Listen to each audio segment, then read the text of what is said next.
Christelle, vous êtes donc à l'œuvre Falleret, chef du service mesures d'accompagnement social personnalisé. En quoi ça consiste ? Alors, c'est un dispositif donc, qui est géré par le département de Paris, en ce qui nous concerne. Il faut savoir qu'il n'y en a pas dans tous les départements en France. Nous, on a la chance, Paris, d'en avoir un. C'est un dispositif donc, qui accompagne les personnes dans leur suivi social global. Mais notre porte d'entrée dans ce suivi, c'est l'éducation budgétaire. Donc, les personnes qui sont orientées vers ce dispositif, généralement, c'est des personnes qui sont soit en situation d'expulsion, soit c'est des personnes qui se présentent très régulièrement auprès des assistantes sociales de secteur, donc j'entends par là les assistantes sociales de mairie, pour des aides financières exceptionnelles. Donc c'est des gens qui n'ont pas la maîtrise de leur budget et pour qui ça va entraîner des difficultés, des coupures d'électricité, de gaz, et voilà, et souvent une exclusion sociale également, ça peut aller jusque-là. Voilà, avec des problèmes de santé, des personnes qui peuvent se désinscrire d'un parcours de soins, voilà, des personnes qui se replient sur elles-mêmes, parce que tous les chemins mènent au budget, c'est bien connu. Voilà. Donc, ces personnes nous sont adressées et on va les accompagner à travers plusieurs phases pour leur permettre de se rétablir et de reprendre en main et d'acquérir leur autonomie. Ou de réacquérir leur autonomie qu'elles auraient perdue en cours de route. Il y a 2 degrés de MASP. Donc il y a la MASP 1, c'est-à-dire que là, on va être dans un dispositif plus de conseil, d'accompagnement, qui soit physique ou un peu plus sur le plan de l'estime de soi, d'information, voilà. Et il y a la MASP 2, donc qui est le niveau un petit peu au-dessus, pour les cas un petit peu plus délicats, où là, il va y avoir une cogestion des versements de leur allocation, que ce soit de l'AH, que ce soit de l'ASPA, pour les personnes qui seraient à la retraite, ou que ce soit l'ASI, donc de l'aide complémentaire, pour les personnes qui toucheraient une pension d'invalidité. Voilà. Donc, cette partie de ressources-là, elle est versée directement sur un compte ouvert au nom de la personne, mais co-gérée avec notre association. Et notre association a pour mission de régler essentiellement les factures liées au logement. Voilà. Ça, c'est pour les personnes qui sont soit dans un cadre, dans une situation d'expulsion, ou dans une situation proche d'une expulsion.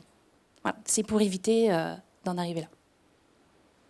Alors, évidemment, vous visez au rétablissement de cette personne, de ces personnes, mais vous me disiez que pour certains professionnels, c'est une notion qui ne leur était pas familière. Et non, il faut savoir que le dispositif MASP, qui est pourtant présent sur tout Paris, on est 2 structures à la mettre en œuvre. Il y a la PASO qui s'occupe de tout le sud de Paris et le 20e et le 11e. Et les autres arrondissements sont gérés par mon service, donc le service itinéraire MASP Falleret. Il n'est pas assez connu, malheureusement. Voilà. Et pourtant, on aide les personnes. Généralement, on aide les personnes. En plus, on arrive en amont ou en aval d'une mesure de protection.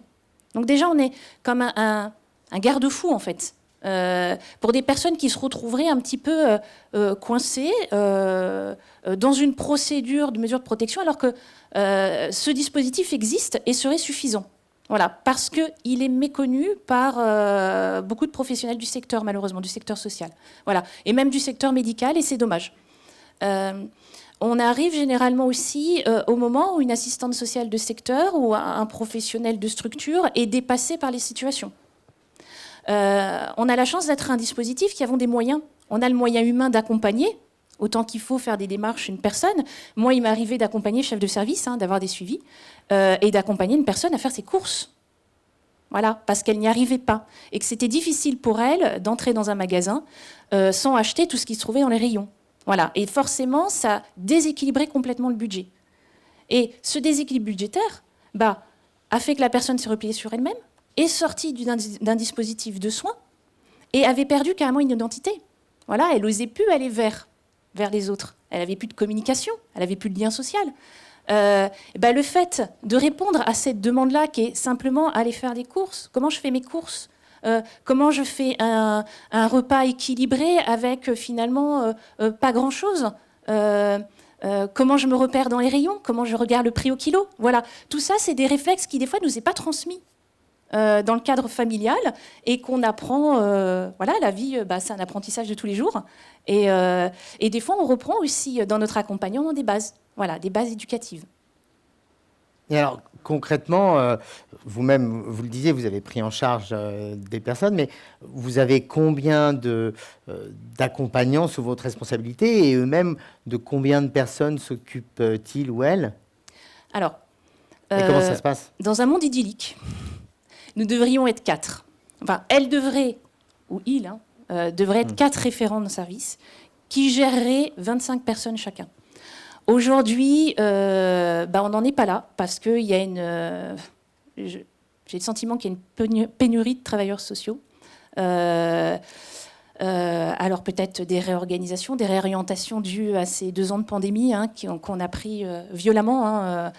Voilà, ces derniers temps. Voilà, donc il devrait être 4 référents sociaux, mais ils ne sont que 3, dont un contrat Pro A.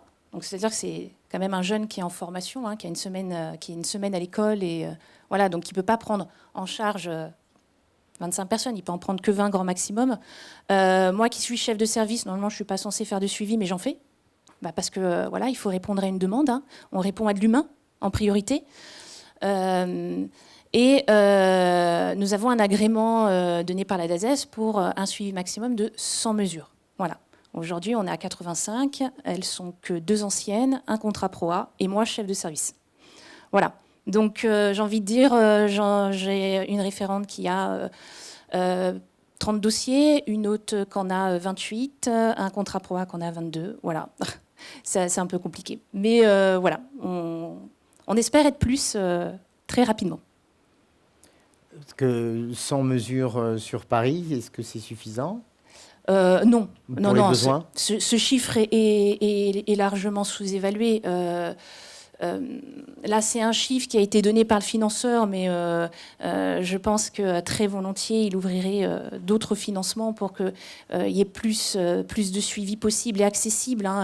Il y a une forte demande sur Paris pour ce dispositif parce que la pandémie n'a pas aidé. On a beaucoup de personnes qui se sont désinscrites d'un parcours de soins, mais qui ne répondent pas non plus, malgré une période de souffrance, ne répondent pas non plus aux critères d'éligibilité d'une mesure de protection.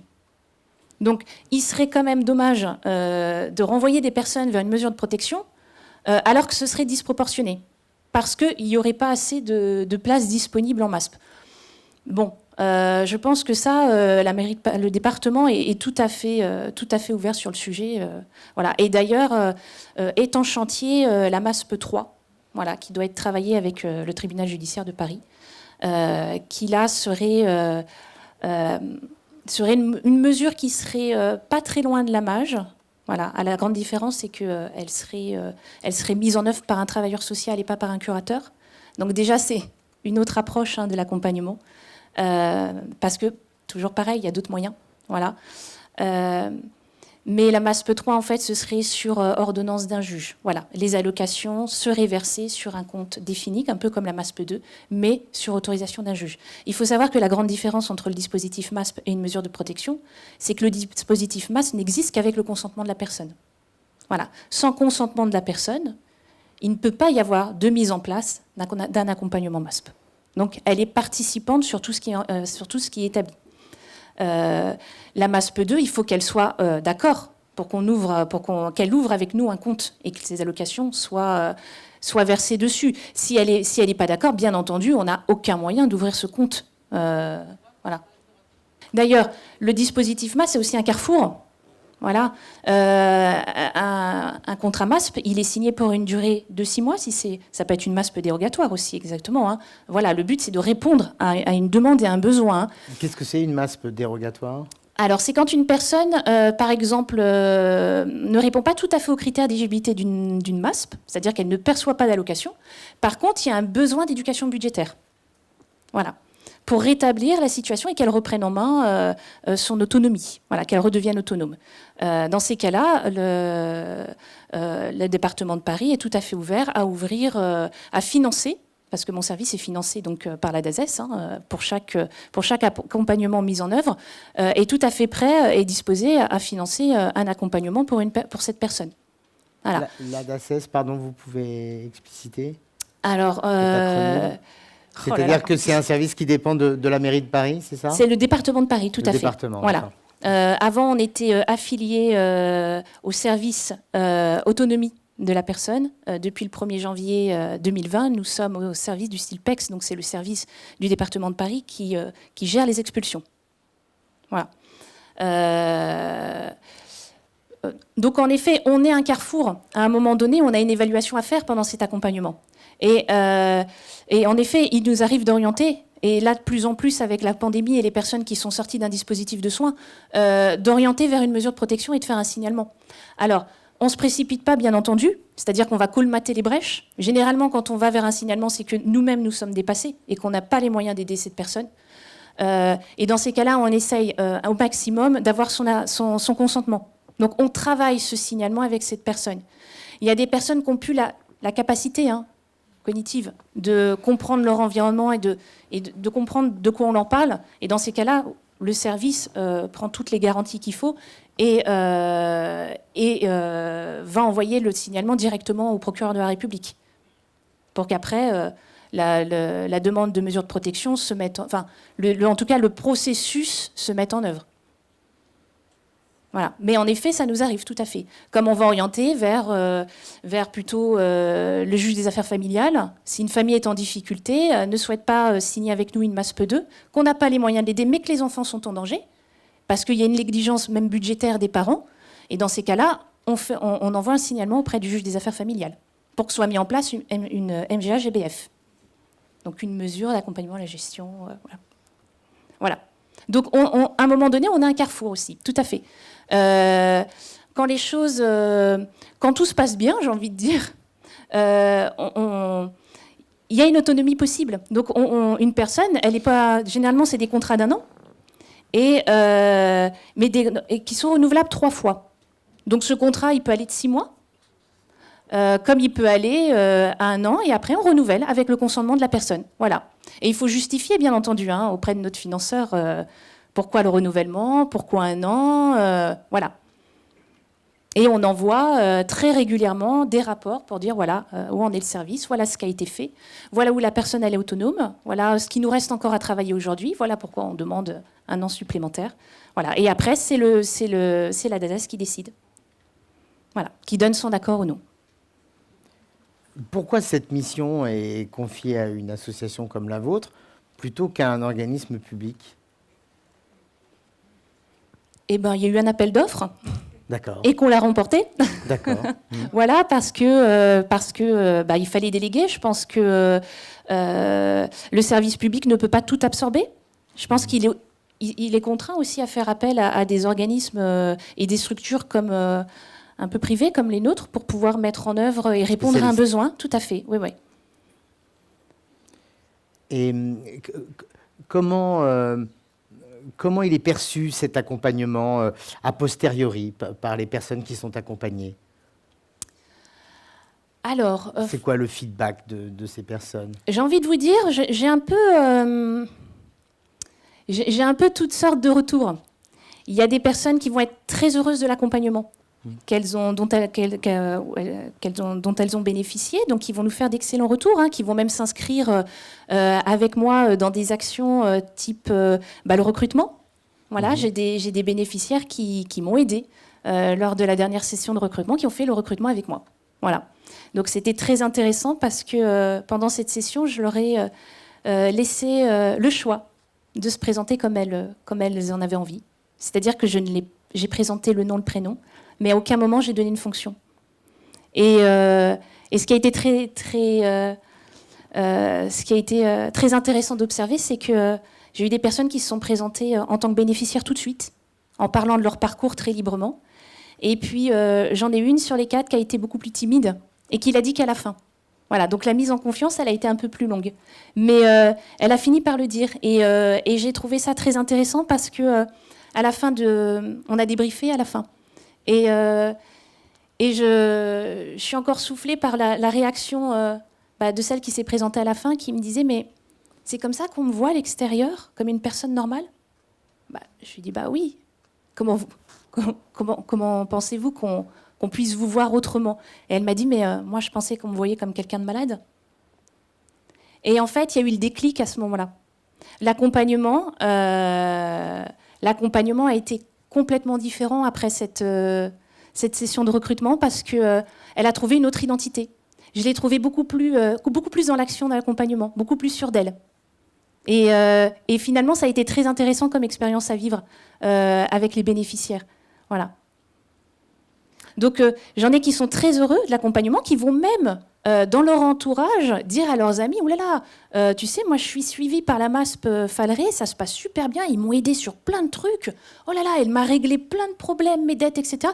Moi, si j'étais toi, j'irais voir l'assistante sociale là, de la mairie et puis je lui demanderais qu'elle fasse une demande. » Et on a des personnes qui arrivent comme ça en disant « Moi, j'ai une amie qui m'a conseillé de venir vers vous. » Bon, super. Voilà. Et puis, j'ai d'autres personnes qui, au bout d'un an, me disent « Non, moi, je renouvelle pas. Hein. Je renouvelle pas. Oh là là, voilà, vous me donnez des ordres, vous voulez tout le temps me voir, vous voulez tout le temps qu'on ait des rendez-vous. Puis en plus, moi, l'accompagnement budgétaire, ça me... Voilà, moi, ce que je veux, c'est que mon assistante sociale, elle puisse me donner de l'argent comme avant.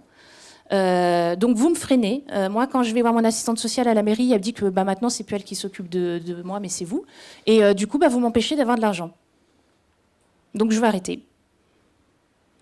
Donc, voilà. Donc, c'est aussi la façon dont la personne nous perçoit aussi à travers l'accompagnement. Des fois, on n'arrive pas à donner l'image qu'on voudrait. Je pense que, par exemple, pour cette personne, on est passé à côté de quelque chose. Voilà, quoi, on cherche encore, mais voilà. Et puis, on a des personnes qui sont intéressées par l'accompagnement et d'autres qui ne le sont pas du tout. On a des personnes qui arrivent avec des phases très différentes quand elles nous rejoignent. On a des personnes qui vont être dans des phases d'action. Et dans ces cas-là, l'accompagnement, il va être fluide. Il va se mettre en place très, très vite.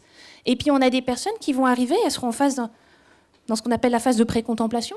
C'est-à-dire, elles arrivent en disant « Oui, c'est vrai, ouais, je sais, j'ai mon argent qui arrive le 7, qui est versé par la CAF le 6 ou le 7 du mois. Et le 8, j'ai plus rien. Non, je sais, il y a un problème, mais bon, voilà, c'est comme ça. » À nous, après, de faire tout un travail d'accompagnement pour que cette personne elle dépasse la phase de pré-contemplation, qu'elle rentre dans la contemplation. C'est-à-dire de dire « Ah ouais, non, il y a un problème. Ah non, il faudrait quand même que... Ouais, bon... Non, il y a un problème, il faudrait faire quelque chose. » Là, vous voyez, on est déjà dans un autre type de discours. Pour après amorcer la phase de l'action. De dire « Allez, là, il y a un problème. Et on y va. Accompagnez-moi. » Et là, on est fait. Vous voyez, donc, dans l'accompagnement, il y a aussi la recherche de la motivation chez la personne et l'estime d'elle-même à aller chercher, à la faire remonter à la surface, parce que bien souvent, c'est enfoui. C'est enfoui, oui aussi, d'ailleurs. Mais bien souvent, c'est enfoui sous plein de choses. Sous des années de souffrance, sous des années d'incompréhension. Qu'est-ce qui pourrait rendre les choses plus faciles dans les actions que vous menez ? Qu'est-ce qui pourrait... j'en parlais il n'y a pas longtemps avec une assistante sociale de secteur. Je leur disais qu'elle nous faciliterait la vie si on arrêtait d'être dans l'assistanat. Systématiquement. Je dois vous avouer, on est quand même une société d'assistanat, j'ose le dire, haut et fort. On a des personnes pour qui l'accompagnement, ça ne les intéresse pas. Ce qu'ils veulent, eux, c'est de l'assistance. Et c'est fort dommage parce qu'à un moment donné, les travailleurs sociaux ont tellement pris la place de la personne que finalement, la personne, elle s'est désinvestie des fois de sa vie. Voilà. Et elle attend qu'on fasse pour elle. Moi, j'ai déjà ouvert des mesures MASP avec une personne qui m'a dit « Mais attendez, pourquoi je vais payer mes factures ? Mais moi, on m'a jamais dit qu'il fallait payer mes factures. D'habitude, c'est l'assistante sociale qui les paye tous les mois. » Ah oui, mais depuis, votre accompagnatrice MASP a régularisé votre dossier AH et puis il y a quand même eu 8 000 € de rétroactivité qui a été versée sur votre compte. Donc là, on a tout ce qu'il faut pour régler la dette de loyer, régler la dette EDF, voilà. Mais pour ces personnes-là, on ne dépasse pas le stade du paiement de la facture. Typiquement, cette personne-là, voilà, coupure d'électricité, plus rien pour faire à manger à des enfants à la maison. Quelqu'un qui n'arrive pas à se mobiliser, parce que d'habitude, c'est l'AS du secteur qui se mobilise, donc elle ne comprend pas pourquoi aujourd'hui on lui demande à elle C'est un scandale. Dans ces cas-là, au bout d'un an, cette personne refusait de signer avec nous une MASPE 3, une MASPE 2, là où nous, on aurait pu commencer à payer les factures liées au logement et commencer une amorce pour régler la dette, parce que là, on allait vers une expulsion. Cette personne-là, je l'orientais vers une MGA-GBF.